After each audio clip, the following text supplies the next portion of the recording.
Ration బియ్యం తరలిస్తున్న ఐషర్ వాహనాన్ని టాస్క్ ఫోర్స్ పోలీసులు పట్టుకున్నారు. సుమారు 4,50,000 రూపాయల విలువ గల 150 క్వింటాళ్ల ప్రభుత్వ రేషన్ బియ్యం ఐషర్ వ్యాన్ను స్వాధీనం చేసుకున్నారు.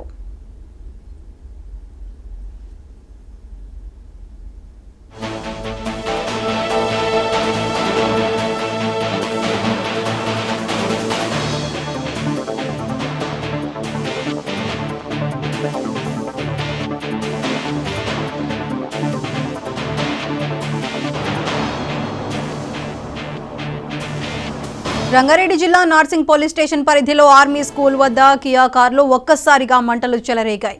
కారులోని మంటలు గమనించిన స్థానికులు ఫైర్ సిబ్బందికి సమాచారం అందించారు. సంఘటనా స్థలానికి చేరుకున్న ఫైర్ సిబ్బంది మంటలను అదుపు చేశారు. అప్పటికే కారు పూర్తిగా తగలబడిపోయింది. కేసు నమోదు చేసిన పోలీసులు దర్యాప్తు చేస్తున్నారు.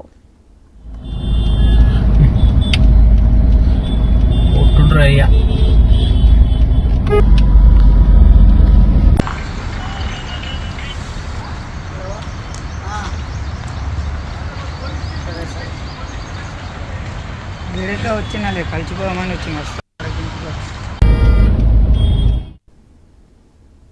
నిర్మల్ జిల్లా కేంద్రంలోని వివేక్ నగర్ కాలనీలో ఆదుముల్ల శ్రీహరి అనే వ్యక్తి ఇంట్లో బ్రహ్మ కమలం పుష్పం వికసించింది. ఈ పుష్పాన్ని చూసేందుకు కాలనీ వాసులు తరలివచ్చి పూజలు నిర్వహించారు.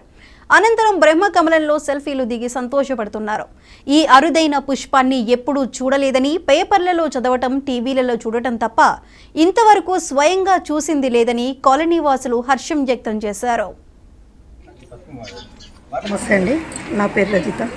ఇక్కడ ఆదుముల్లా శ్రీహరి అని మా బాబాయ్ ఇతడండి. బ్రహ్మకమలం పూసిందనగానే వెంటనే చాలా దూరం నుంచి వచ్చేసామండి. చుట్టుపక్కల వాళ్ళు కూడా వచ్చిండు. అవునా, ఇది దైవంతో సమానం కాబట్టి, సాక్షాత్తు బ్రహ్మదేవుడే కాబట్టి అవునా, దానికి పూజలు చేసి హారతులు ఇవ్వడం కూడా జరిగింది. ఇది అరుదైన చెట్టు, సంవత్సరానికి ఒకటేసారి పూస్తుందండి. ఒక నెల ముందు మొగ్గ విడిచి అవునా తర్వాత పుష్పంగా వస్తుంది. చాలా అరుదుగా పూసే పువ్వు అండి, చాలా అందంగా ఉంది. అవునా, దీన్ని ఇంకా చుట్టుపక్కల వాళ్ళకు కూడా తెలియజేస్తామండి, వచ్చి దర్శించుకోవాలని కూడా అనుకుంటున్నాము. అవునా, చాలా సంతోషంగా కూడా ఉందండి.